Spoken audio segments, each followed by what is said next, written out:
2 by pi into this 2 will transfer to RHS side, so it will be 1 over 2, 0 to infinity fs of omega cos c omega t sin omega x. From this formula it will become sin omega of x plus ct plus sin omega x minus ct into d omega plus root 2 by pi into this 2 transfer to this side, so it will be 1 over 2 integral over 0 to infinity gs of omega by c omega as it is. Using this formula it will become cos x minus ct into omega minus cos of omega into x plus ct into d omega. Now you have to simplify these two terms. Okay, I just written the term in different way, that's it. So splitting, just I have splitted the terms here. Okay, so again we know that from Fourier sine transform f of x is equal to root 2 pi integral over 0 to infinity fs of omega into sine omega x d omega. If you observe this with this term, in the place of x you have x plus ct. So this term you can write it as f of x plus ct. This term you can write it as f of x minus ct, and you have to simplify this as we did in the previous problem. Okay, so I can write this as, so your first term became f of x plus ct and the second term became f of x minus ct. We know that using this, as previously we did, I have written integral over x minus ct to x plus ct g of xi d xi. In the place of x we have xi here, so I have just substituted the value of g of xi into d xi. Okay, so again if you integrate this you will get this term. This is equal to integral over 0 to infinity, I will take root 2 by pi outside, so this will become gs of omega. Just integrate sine omega xi with respect to d xi, you will get minus cos omega xi by omega within the limits x minus ct to x plus ct into d omega. I will just interchange the limits, so this negative value will disappear. 0 to infinity gs of omega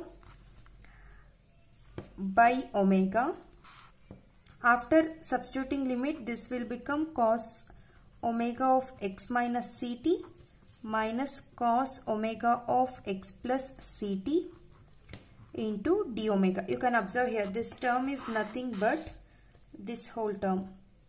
So I can replace this term with integral over x minus ct to x plus ct g of xi d xi. Now your complete solution will become ux comma t is equal to 1 over 2 into f of x plus ct plus f of x minus ct plus 1 over 2c into integral over x minus ct to x plus ct into g of xi d xi. This is the required solution of your given problem. This is one more problem. Here you can observe with your previous problem. Your initial condition, first initial condition is same and the boundary condition is same. Only the thing is your second initial condition is different. That is, in the place of g of x you have 0. That means you will not get this term. Why you will not get the term? Because if you differentiate your equation, after differentiating your equation number 5, you can observe here, after differentiating your equation number 5, if you substitute your boundary your initial condition to 0, b of omega will become 0. So if b of omega becomes 0, in your equation 5, you will get only a of omega into cos of c omega t. So only a omega you have to find out. For that only you will simplify. So there will be no b of omega term. Okay, you can try that. Since the boundary condition is similar, same, you need not to check whether the given whether you have to use Fourier sine or Fourier cosine transform. It is understood that you can use Fourier sine transform. Why? Because you have already verified that which one you are supposed to use. Okay, so now let's move to another problem.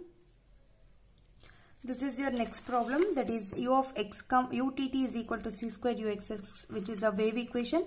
You have an initial condition u of x comma 0 is equal to f of x, ut of x comma 0 is equal to g of x, and the boundary condition is u differentiation of u with respect to x of 0 comma t equal to 0. So here our boundary condition is different. So we have to check whether we are supposed to use Fourier sine or Fourier cosine transform. So let's check that. What we supposed to do now, if our boundary condition is satisfied with this, then we should use Fourier sine transform. If it does not satisfy, means we should use Fourier cosine transform. Here it is differentiation of u with respect to x. So we have to differentiate this equation with respect to x. What you will get, ux of x comma t is equal to, this is with respect to c, t. So take it as a constant, n pi by l whole square into t. If you differentiate sine of n pi x with respect to x, you will get cos n pi by l into x into n pi by l. So now I have to apply my boundary condition. It is ux of 0 comma t. So in the place of x, I have to substitute 0. Cos 0 is 1. So you will get n pi by l into e power minus n pi by l whole square into t. You can observe here your boundary condition is not satisfying here. That means you should use Fourier cosine transform. Okay. Similar procedure you have to use, but in the place of sine transform you are using cosine transform. That's all the difference is. And you should obviously use Fourier cosine transform formulas in the place of Fourier sine transform formulas. Since the problem is similar, I'm just going through the steps. So here to my equation 1, I have taken Fourier cosine transform. So you will get dou square uc of omega t by dou t square. Here c represents cosine, okay, is equal to c square into, from formula list you can write Fourier cosine transform for second order differential operator. It will be minus root 2 by pi ux of 0 comma t minus omega square uc of omega comma t.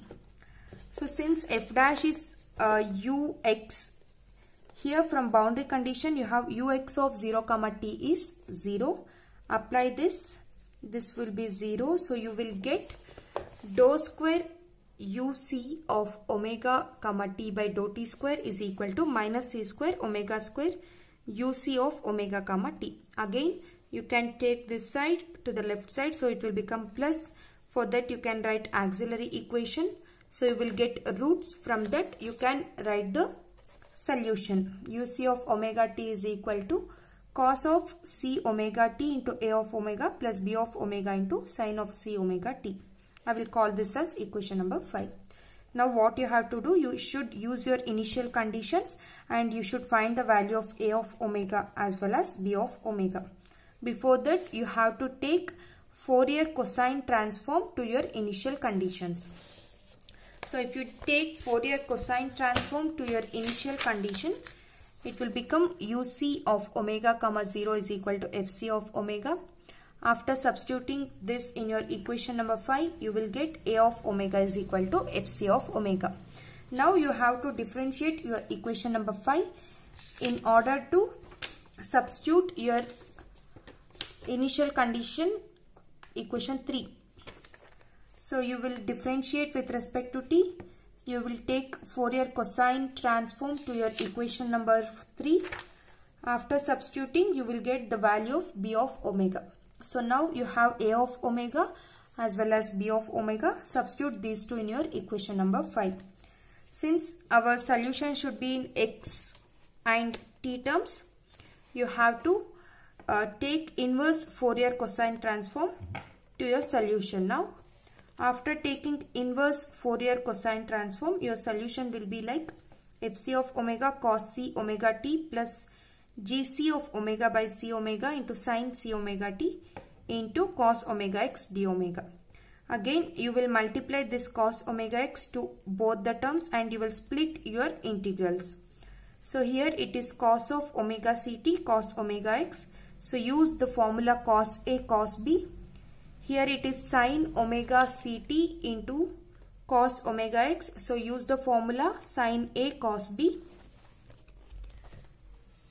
After substituting formulas, take out common terms outside and write in this form.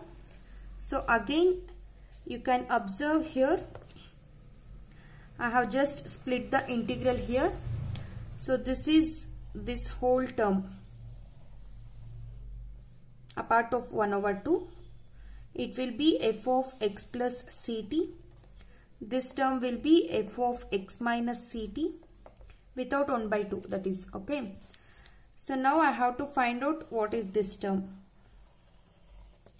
For that I will use this formula. We know this formula. So from that again I can write integral over x minus ct to x plus ct g of xi into d xi. So if you substitute and integrate, you will get this term.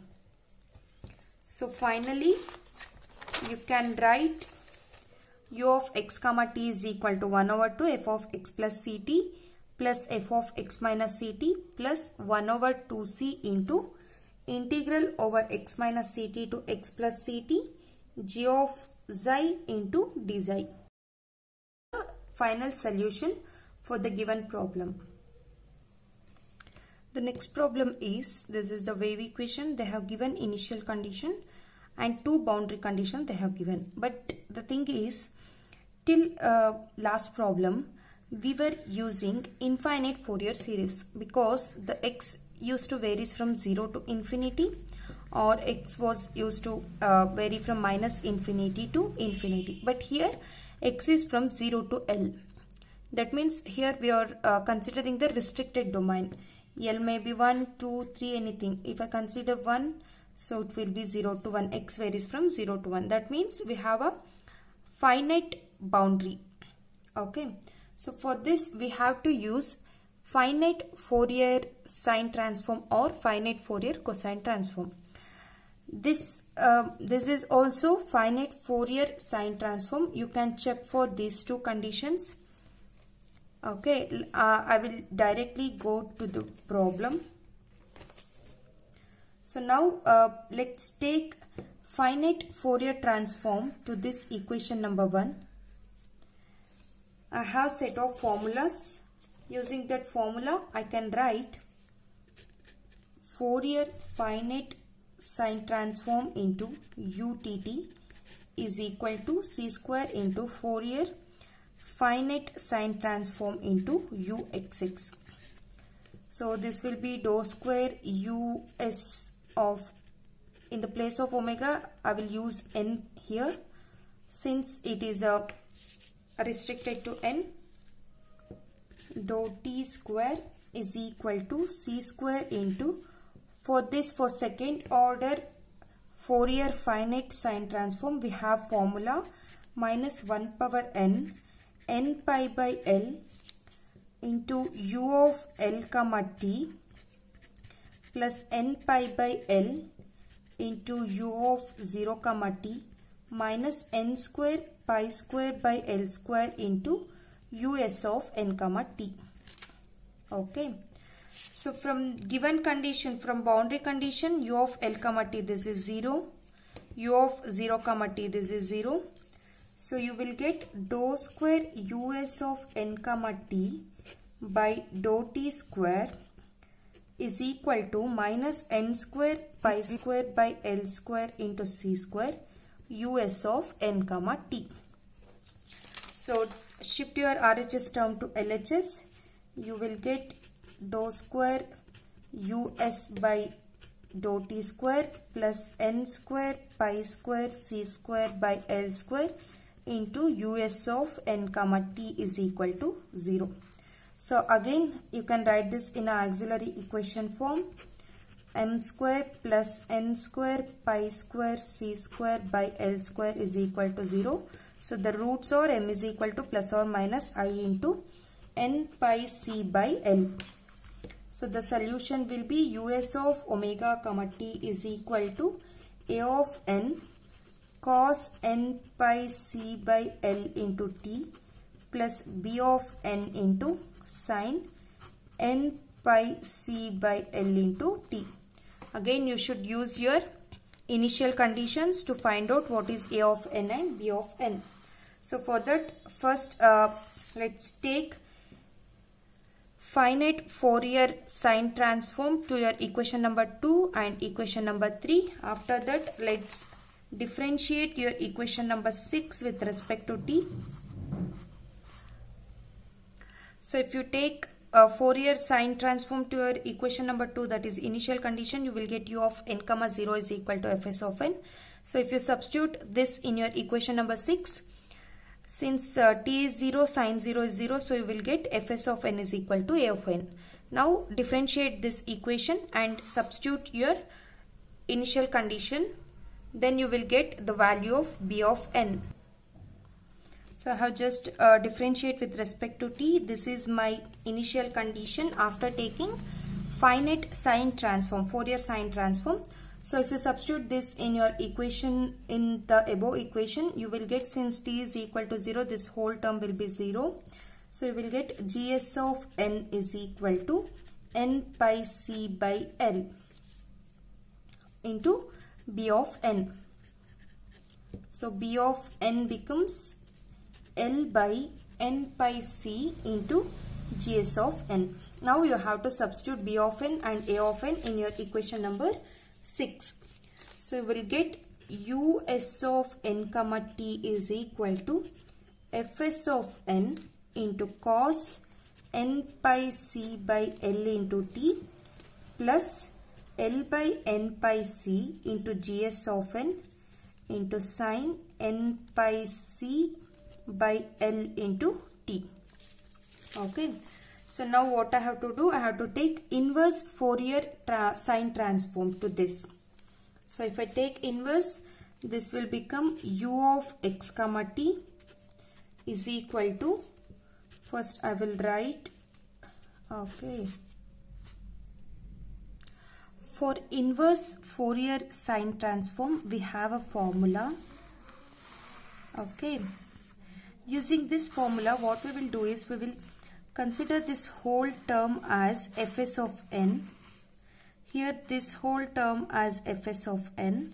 So using that formula, I can conclude that u of x comma t is equal to 2 by L summation n is equal to 1 to infinity into fs of n cos n pi C by L into t plus L by n pi C into gs of n into sin n pi C by L into t into sin n pi by L into x. Using the formula, I can directly write this. So here fsn of n, fs of n will be equal to integral over 0 to L f of x sin